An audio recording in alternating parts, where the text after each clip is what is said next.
welcome back to my film and TV channel. And yes, we're going on to Shudder, a Shudder production today. They've obviously quite a big selection of Shudder stuff around, usually a bit more miss than hit with that one.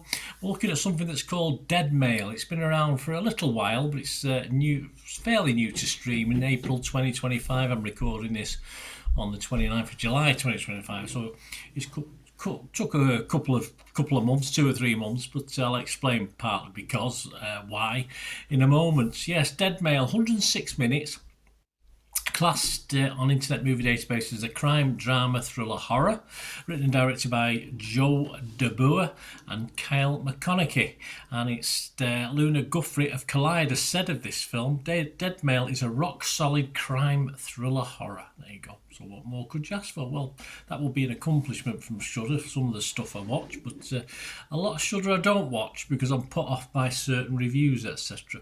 But we'll see if Luna's correct on this one. But she's not alone, actually, in the positivity.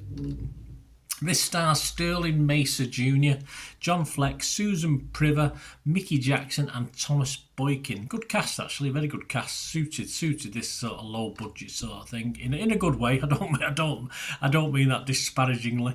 No, they did pretty well. What's it about? Well, on a desolate Midwestern country road, a bound man crawls towards a remote postal box. This is how the film opens, managing to slide a blood-stained plea for help message into the slot before a panicking figure closes in behind him. Yeah, never understand those US post things. Our lovely red ones are much better, I think. But anyway, the note makes its way to the country post office and onto the desk of Jasper, a seasoned and skilled dead letter investigator. Yeah, but he hasn't even got his own house, this guy.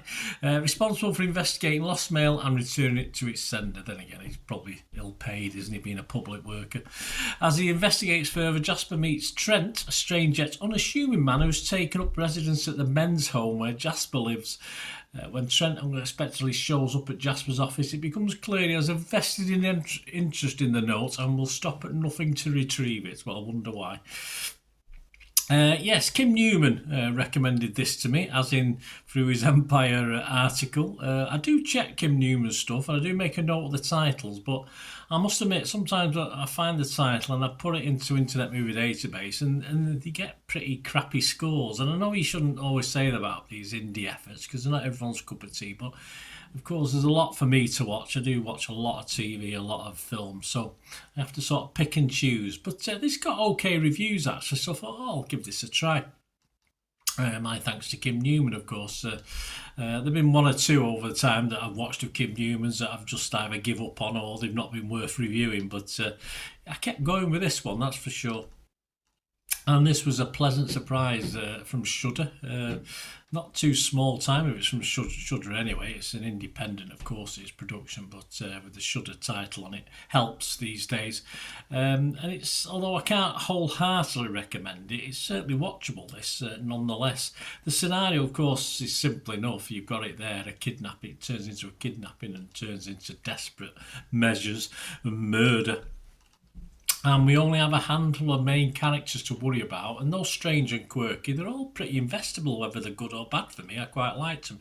I'm not too sure about the job they did. I didn't even know it was a job, but of course we're going back to the 80s in this, so we're talking things, synthesizing music, stuff like this, was obviously in its infancy and at the time. So it's a strange subject matter, but you can forget about that anyway.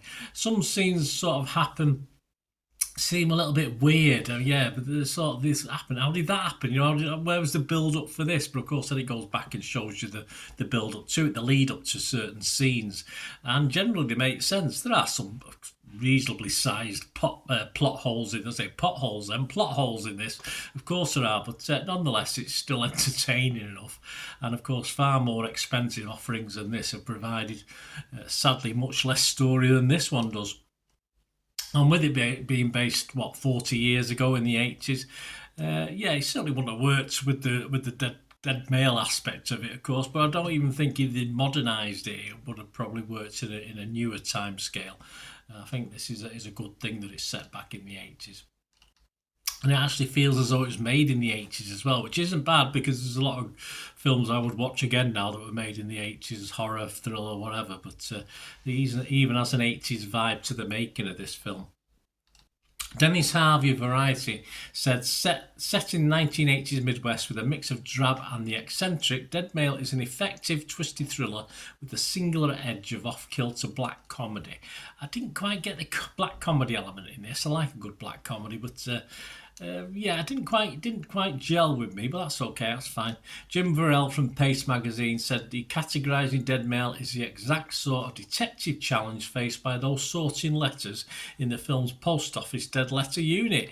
It's a psychological aesthete crime story with occasional giallo tendencies. Yes, if you like your giallo, a film that will immediately become one of the strangest and most unconventional things on Shudder. Yeah, well, they are pretty fairly unconventional, but I agree with that in a good way again.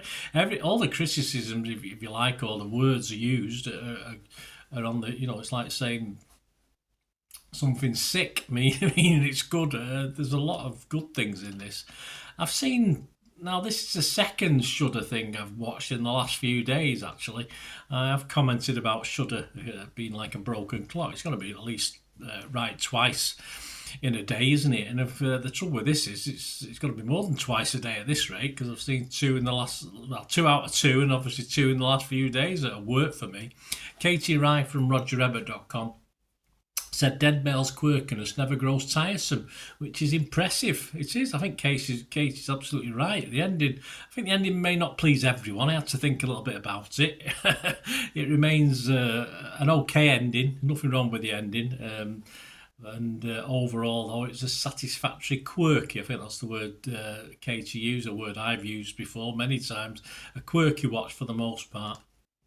And if you do like Kim Newman's suggestions, usually, or most of Kim Newman's suggestions, I don't think you'll go far wrong watching this. You've got my recommendation as well. Though I say it won't appeal to everybody. What are others thinking? Rotten Tomatoes, 93% positivity, 30 critics, 28 fresh, just 2 rotten. Metacritic, only 6 critics, and they were all positive. So 6 positive, no mixed and no negative. So you can make that 7. Rotten Tomatoes, you can make that 29 with mine as well for fresh. And over almost 2,500 scores and reviews on Internet Movie Database, and it's getting a steady, and I think this is probably right, because there will be a lot of people don't like this. 6 out of 10, which is okay. It's solid, and that's all I'm going to say about this. I think it's just a solid, interesting, quirky film. I wouldn't particularly go back and watch it again, although if someone else wanted to watch it with me, I might do. But I'm going to give this a 6 as well. I'm going to be like Internet Movie Database. I'm going to score this a watchable 6 out of 10. Well, there you go, guys. Let me know what you think if you get to watch this, or if you have watched it and you want other people's views, etc. That'd be wonderful. Please, if you do enjoy the content, all I ever ask is you keep watching and listening for ways of supporting the channel. If you can, that'd be very appreciated. Or yeah, just to contact me through my various socials if you don't through YouTube. So please just keep watching and listening. Hi again, hope you enjoyed the feature, guys. Thanks for watching. Please, if you did enjoy the content, please give us a thumbs up, and if not already done so, press that subscribe button. If you're not already subscribed, that'd be wonderful. It's free to subscribe, absolutely free. Also, check out my social media links if you want to follow me on TikTok, Instagram, X, Facebook. They'll all be in the description below. And my special thanks to supporters of the channel, yes, Piat6505, who have an eBay shop selling film and TV memorabilia, including posters, books, magazines. There'll be a link again in the comments section. And if you're into your football, don't forget my football stuff on Manchester City for general football fans, but mainly City fans, of course. Or if you know someone who might enjoy that, give them a kick in my direction. I'll be very, very grateful. And as ever, guys, comments on this feature is wonderful. Anything to do with film and TV is always very, very welcome. It's great to talk film and TV. I thank you guys for your support. Stay safe, everyone.